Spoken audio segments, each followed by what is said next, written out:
cheeky twat.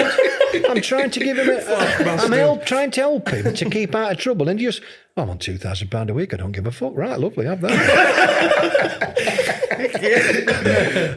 We've had a number of lads on from that era, you know, and the names like Billy Whitehouse get brought up very often. Harford. Yeah, I mean, Steve Walsh had a kill list.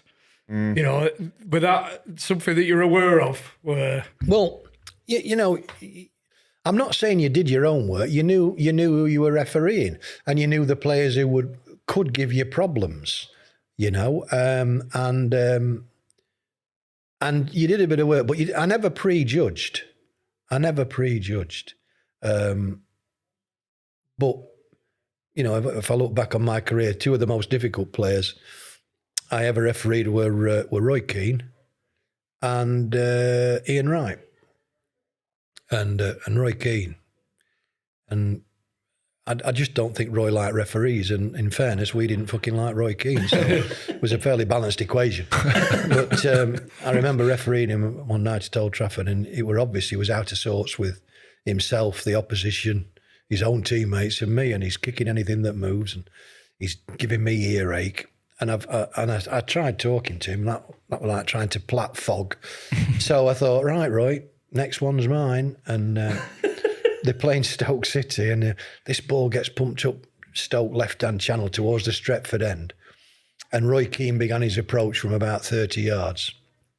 And I anticipate, on the night, I thought that he hit the little player from Stoke about 10 seconds after he missed the ball, and he chipped this little fella from Stoke straight into Rowe's head on the Stretford end. Horrible tackle.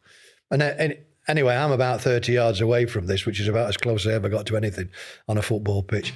So I'm 30 yards away. Little fella from Stoke's in a splattered mess. Keane's still getting up from the tackle, and I've decided I'm going to yellow him. So I've blown the whistle, and I'm reaching for the card, top pocket. And before I can get the yellow card out, Keane's up, close the 30 yards between is suddenly in my face. I've still not got the yellow card out. And he looked at me and says, do you know who I fucking well am? And as he said that, Gary Neville were walking past. And I said, Gary, there's a player here, don't know who he is. And Gary Neville says, it's Roy Keane, book the twat.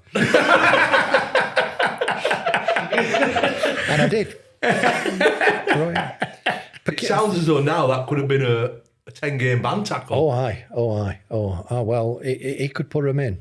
I mean, the players who you remember, I think that there were more players just before my time than there were during my time, but the players who you're refereeing the game and you look round and there's somebody laying on the floor and nobody's near him and something's happened and you have not got a clue what's gone on.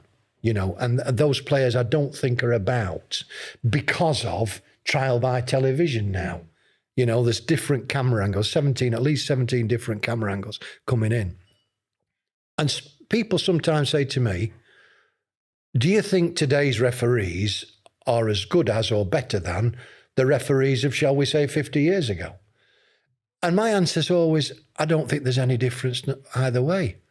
The difference is that now any decision you give